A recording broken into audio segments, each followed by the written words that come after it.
eyeyita omuteeketeeke ow'ekitiibwa Mathias Mpuuga Nsamba.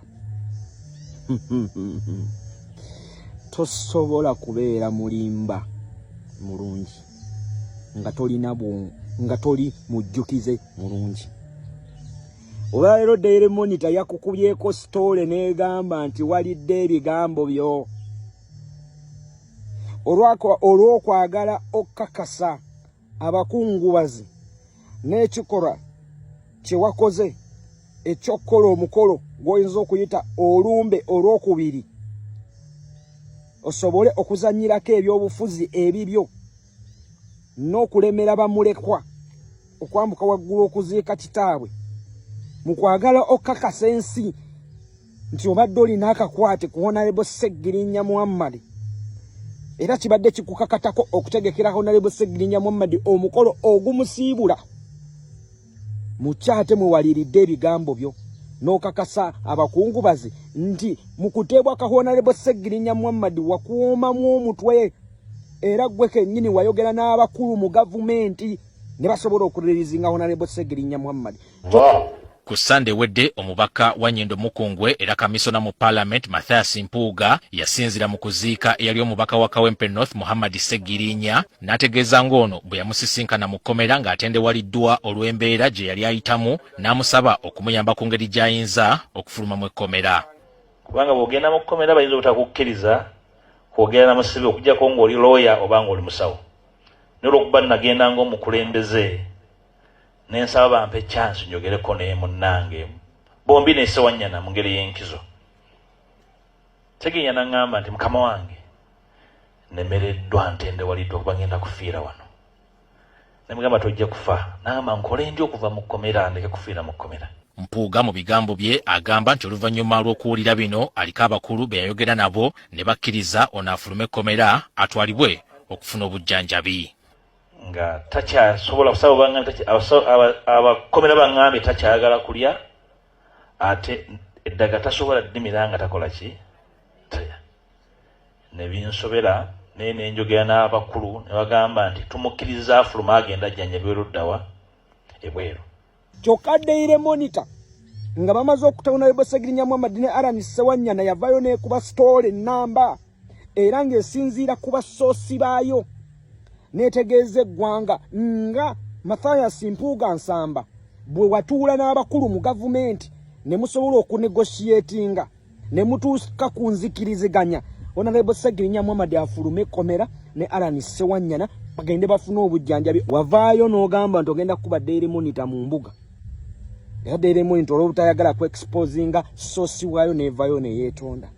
Kinajjukirwa nti olupapula lw'amawulire olwa Daily Monitor olwafulumanga ennaku z'omwezi 14 omwezi ogwokubiri omwaka 2023 emboozi yali ku mugguukiriro gwalwo yali enyumya engeri ababaka bano gye baafuluma mu ekkomera.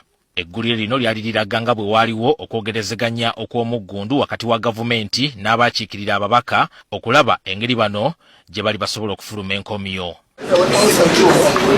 Kyaddirira oludda oluwaabi olwali lukulemberwa omuwabi wa gavumenti Richard Birivumbuka okujja enta mu kuwakanya okusaba kwa bano okw'okweyimirirwa. Kalondoozi wa Daily Monitor yalaga nti okwogerezeganya kuno kwalimu obukulembeze bwa Parliament obw'oku ntikko wabula ng'akulira oludda oluvuganya yali Mpagi Ssedduge mu kwogerezeganya kuno. Mu kiseera ekyo omubaka wa Nnyendo Mukungwe Mathias Mpuuga yali akulira oludda oluvuganya mu Parliament. Mangu ddala ng'eggulire lino lyakafuluma Mpuuga ng'ayita mu bannamateeka be aba Lukwago and Company Advocates yawandiikira aba Daily Monitor ng'abalanga okumulebula era n'abasaba okwetonda n'okumenyawo bye baali bawandiise nga singa kino kibalema baali bakuliwa ensimbi za kuno obukadde 2. Kuno yawerekerezaako ebigambo ebikakasa nga bw'atamanyi kuteesa kwonna okuyinza okubanga kwaliwo. Naye ng'eyali mu kkooti oba nga waliwo okuteesa tekwali muffe tekwali mu bannamateeka benaddeyo nabo mu kkooti eyateesa ayinza okuba bw'abanga gyali yerambika ensi emutegeere bwe kiba nga eyateesa tugenda mu already carpet tumukubira emizira yerambika enti ze nateesa baveeyo. Bw'okomawo wano bwe kyamaze omulya ng'aba NTV bamubuuza ku bigambo bye yeegaana yabagambye nze abakungu be nnali njogerako be ŋŋamba be nateeseganya nabo Honorable Segirinya Muhammad bali bakungu b'amakomera abakulu b'amakomera atangaze ku bakulu be yabadde ayogerako nti be yayogera nabo ne bakkiriza okuyimbula Segirinya atwalibwe ebweru ajjanjabwe. Agambye nti yabadde ategeeza abakulira ekkomera. Okwogera kwange n'abakulu b'amakomera kwali kwa kujja Segirinya mu kkomera afuna obujjanjabi, era kyali kirina okubeerako okwogera nti omuntu ono mulwadde, waliwo okwegaana n'okulemerako temujja mujjanjabira mu kkomera, kyali tekisoboka. Era nekikolebwa kubanga mu kwogezeganya okwo ne bakkaanya nti atwalibwe wabweru w'ekkomera ajjanjabibwe. Ekyokuva mu kkomera mu kooti ndoza kyali mu kamera.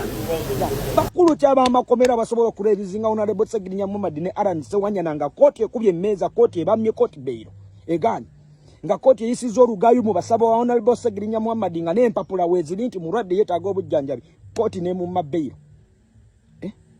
Nga bakomishona ba prisons bennyini be bakonfaminganga nti Honorable Segirinya Muhammad obulwadde busobola okujjanjabwa mu makomera. Kakati gwe mpuuga gwe gwani ayogera n'abakulu b'amakomera ne bata Honorable Segirinya Muhammad nga basinzidde ku nteeseganya oba ku njogera naawe ngaani mpuuga ngaani, era nga kuva ddi nga abakulu b'amakomera basobola okutwala orders okuva ewuwo.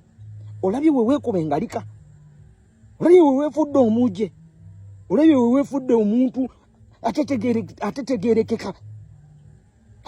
Mwe muli bantu munnabaki?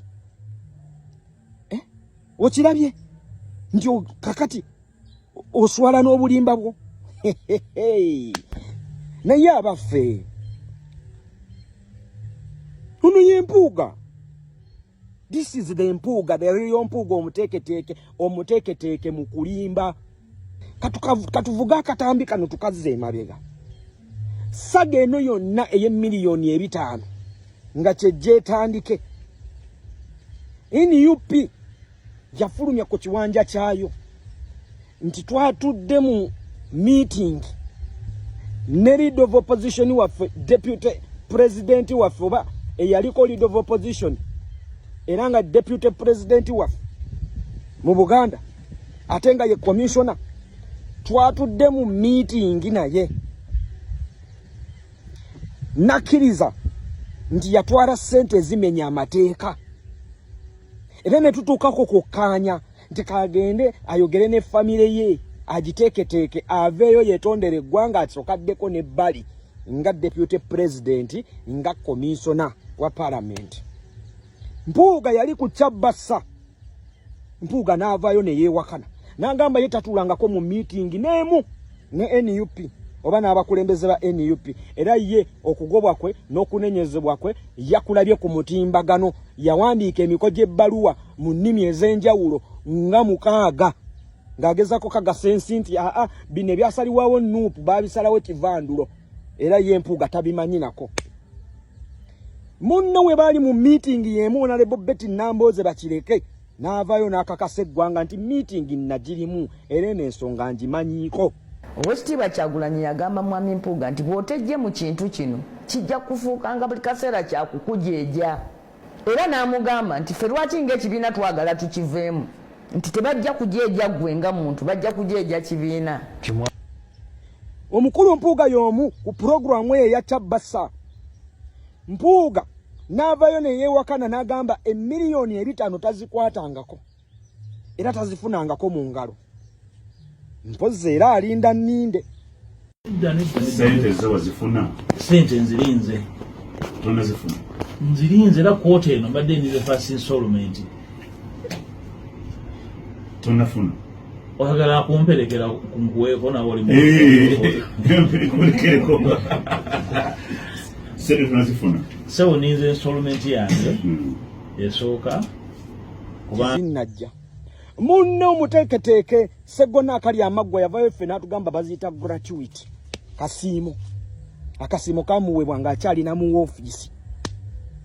Mpuuga wayitawo akabanga katono akomawo akonfaaminga oluvannyuma lwa ono eyabbanda paati eyabbanda we ya mu supermarket ofuna opondo okuvaayo n'akakasa nti ezo ssente baazibawa. N'omwogezi wa parliament Chris Obole n'avaayo n'akakasa nti ssente twazireleasinga, in fact twazeewola na bwewozi. ne tuzibawa Mpuuga n'avaayo n'akakasa nti ssente yaziraba era yazifuna ne yali agwana akasiima ako kubanga n'abaliko ba speaker ne ba deputy speaker nabo baabawa obusiimo kakati ne Mpuuga asaana akasiimo. Bw'obeera mu ofiisi ng'eyo erimu ekitiibwa ky'abantu n'eggwanga kibaagala onnyuke ofaanane nga abadde avuga boodabooda ku luguudo lw'Erungujja obenga osobola okusigazaamu ekitiibwa ekya ofiisi eyo ate osigaze n'ekitiibwa ky'eggwanga ng'okikuumiddemu. Yensonga lwaki waliwo okusika omuguwa mu commission nga bagamba nti ba speaker ba prime minister ba vice president akasiima akaabwe ka lubeerera bw'obeera uyu ye Mathias Mpuuga omulimbi asobola okulimba ayiseewo ebibye naye ate mwana wattu tasobola kulimba bbanga lyonna nga bwe nkugambye nti memory eri enzijjukize aba tagirina tasobola kujjukira yeekanga ye kennyini yeekubye engalika yeekanga ye kennyini alidde ebigambo bye kaakati oyo ye Mathias Mpuuga nsamba.